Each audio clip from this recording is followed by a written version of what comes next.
Hello everyone and welcome to my YouTube channel Heaven study.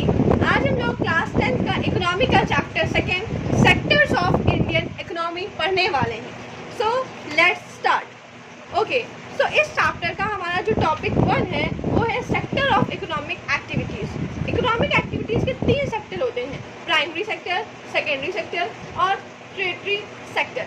ठीक, अब इन तीनों sector की यहाँ पे डिफिनेशन कोई भी ऐसी एक्टिविटी जिसमें जो गुड है वो नेचर रिसोर्स से हमें मिल रहा हो उसे हम प्राइमरी सेक्टर कहते हैं। Activities in which good is produced by exploiting nature resource. अब हम प्राइमरी सेक्टर को एग्रीकल्चर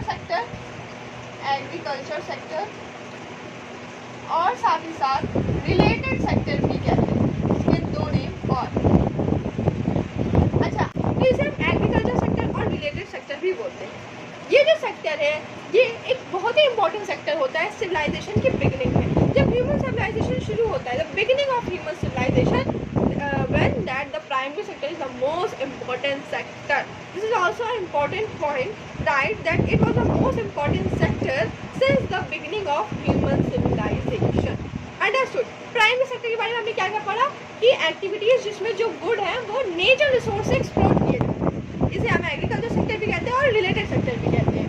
और ये ह्यूमन सिविलाइजेशन की बिगनिंग में सबसे ज़्यादा इंपॉर्टेंट सेक्टर बना। तो यहाँ पर मैं लिख देती हूँ इंपॉर्टेंट सेक्टर, हमारे पास प्राइमरी सेक्टर की बात की जा रही है। ठीक है, अब आता है सेकेंडरी सेक्टर। सेकेंडरी सेक्टर क्या होता है? ऐसी कोई भी एक्टिविटीज जिसमें नेचर प्रोडक्ट जो हमें प्राइमरी सेक्टर से मिले हैं उसे हम लेके मैन्युफैक्चर करके कोई अदर फॉर्म में कर ले तो उसे हम सेकेंडरी सेक्टर कहते हैं। ठीक, activities in which nature product are change into other form through manufacturing is called secondary sector. Secondary sector का जो दूसरा नेम है वो इंडस्ट्रियल सेक्टर भी है, इंडस्ट्रियल सेक्टर। अब ये सेक्टर कब इम्पोर्टेंट हुआ? ये सेक्टर इंडस्ट्रियल रेवोल्यूशन के बाद इम्पोर्टेंट बना, आफ्टर इंडस्ट्रियल रेवोल्यूशन। इसकी आप लैंग्वेज लिख सकते हो, after industrial revolution this become the most important sector. ठीक, अब उसके बाद आता है last but not the least tertiary sector. ये कोई गुड्स नहीं प्रोड्यूस करता है पर ये एक्टिविटीज जो है वो सर्विसेज प्रोवाइड करता है। ठीक है, इसे हम सर्विस सेक्टर भी बोलते हैं। ये कुछ सालों पहले बहुत ही इंपॉर्टेंट सेक्टर बना। इन last few decades this has become the most important sector. ठीक, तो अब तक हमने क्या पढ़ा इसको हम एक बार रिकैप कर सकते हैं। प्राइमरी सेक्टर क्या है? Activities in which good is produced by exploiting natural resource. It is also known as agriculture sector and related sector. It became the most important sector since the beginning of human civilization.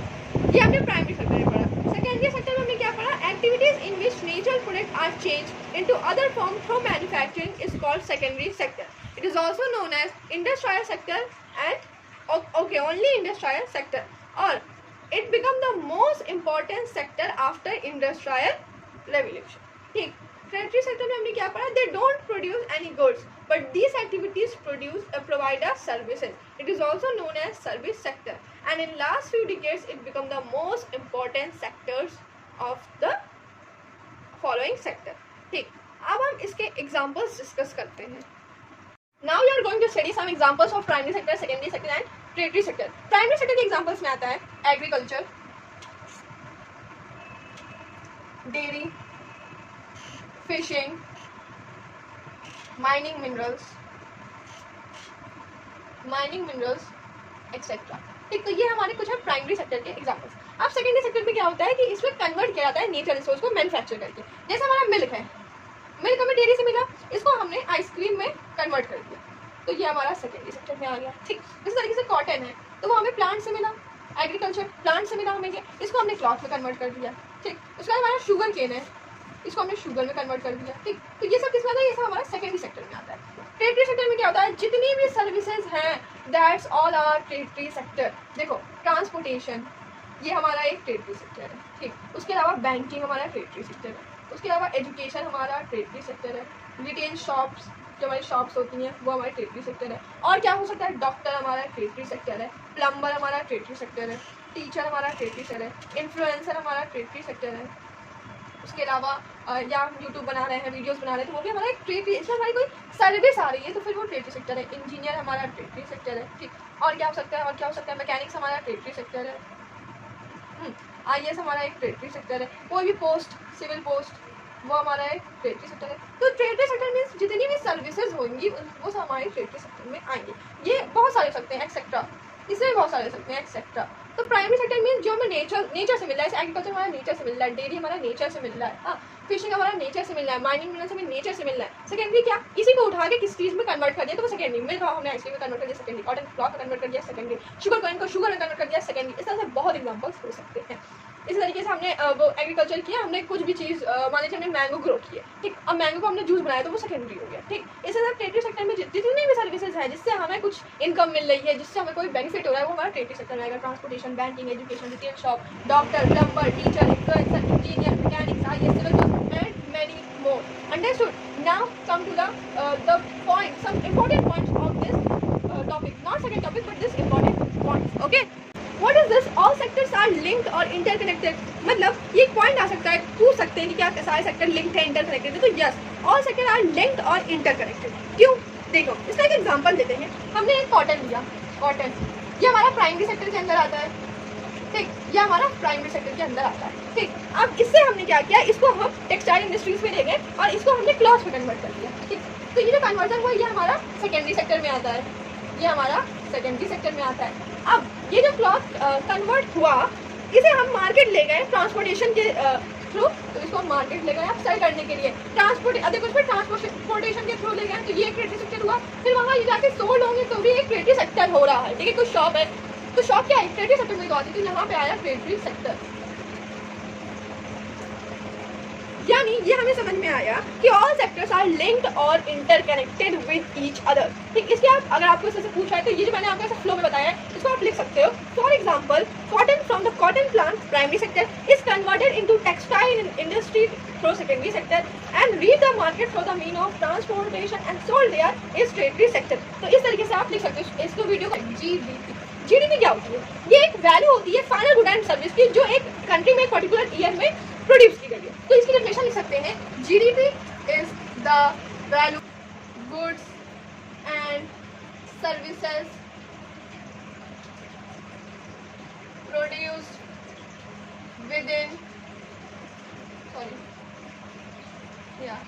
within a country during a particular year। ये है GDP की definition. बहुत ही easy definition है, मेरे साथ याद करते हुए चलो। GDP is the value, GDP एक वैल्यू है of final goods and service. एक final goods and service, goods and service की एक फुल फॉर्म है, जीएसटी का फुल फॉर्म है, ठीक है, जानते हो ना जीएसटी का फुल फॉर्म क्या होता है, goods and service tax. So GDP is the value of final goods and service produce with a country, एक कंट्री ने प्रोड्यूस किया during a particular year is called GDP. GDP क्या दिखाता है, जीडीपी इकोनॉमी कितना बड़ा है वो बताता है। तो GDP shows big and economy is. Understood?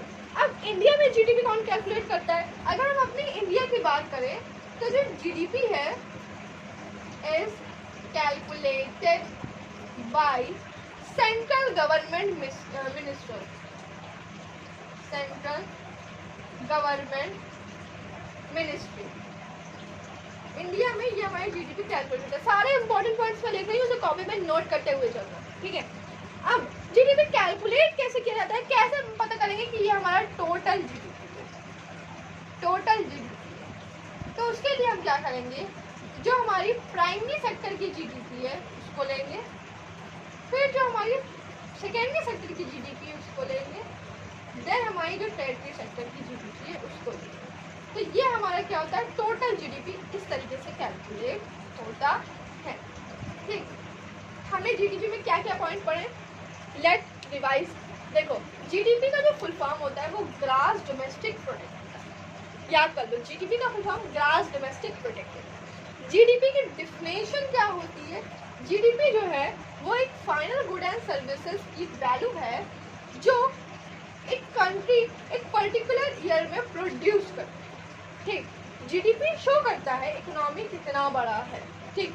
India में GDP central government ministry calculate करती है, ठीक। टोटल जीडीपी कैसे निकाला जाता है, जो हमारा primary GDP, GDP of primary plus GDP of secondary plus GDP of territory is equal to total GDP.